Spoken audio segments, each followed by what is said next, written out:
though she doesn't feel well, people tell her she looks radiant.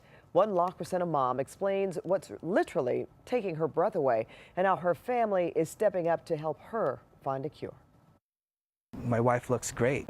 Kristine Cruz-Munda often receives compliments on her glowing skin. Oh, your skin is so beautiful. What's your makeup? And then I say, no, I'm sick. But if only people knew, the one thing that makes her so beautiful is also killing her. Why? Because it's an overproduction of collagen and it's getting into her lungs and she's actually dying. It all started 6 years ago when Kristine was 3 months pregnant with their second child. I would cough out like coughing out a lung. And she began spotting. We're giving you the option to abort. Neither of us wanted to hear that. They were grateful their daughter Elle made it to full term. But the coughing didn't stop. It just kept going.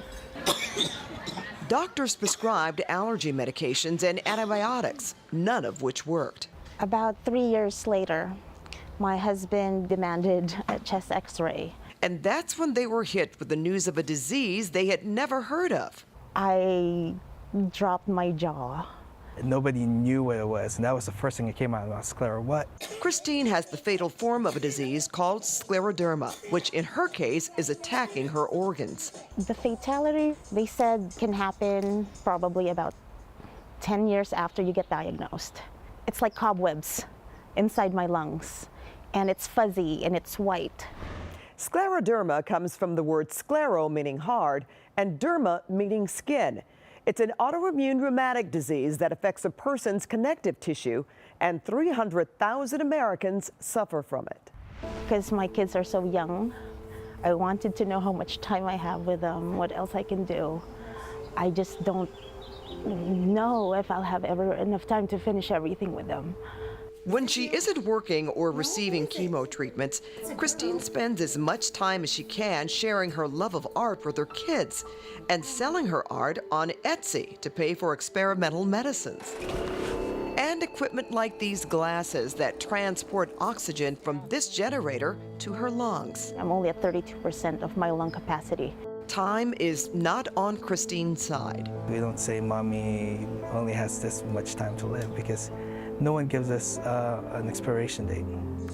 I have not told them the chances of this disease being fatal. It breaks my heart to tell them. It's time to step out to find a cure for scleroderma. We need your help to find a cure for our mommy. But the kids are well aware that the videos they post to YouTube and the events they participate in help to raise awareness that will help find a cure for their mom's disease. There was one day that my daughter asked me, Mommy, have they found a cure for scleroderma yet? And I said, no, not yet. That's why we're walking. And we want to let people know. And she said, then how are you going to get better? And it just made my heart break. Despite the heartbreak and pain she suffers, Kristine remains optimistic about a cure with her devoted husband by her side and the lessons of perseverance they're instilling in their children. But slowly, as they get older, I want to tell them more about it so they can also spread the awareness. I want them to know that, you don't have to give up. The Munda family will be stepping out to cure scleroderma this Sunday in Van Nuys in hopes of raising awareness of the disease. If you'd like to make a donation or learn more, just go to cbsla.com, click on Seen on TV. An 89-year-old Southlander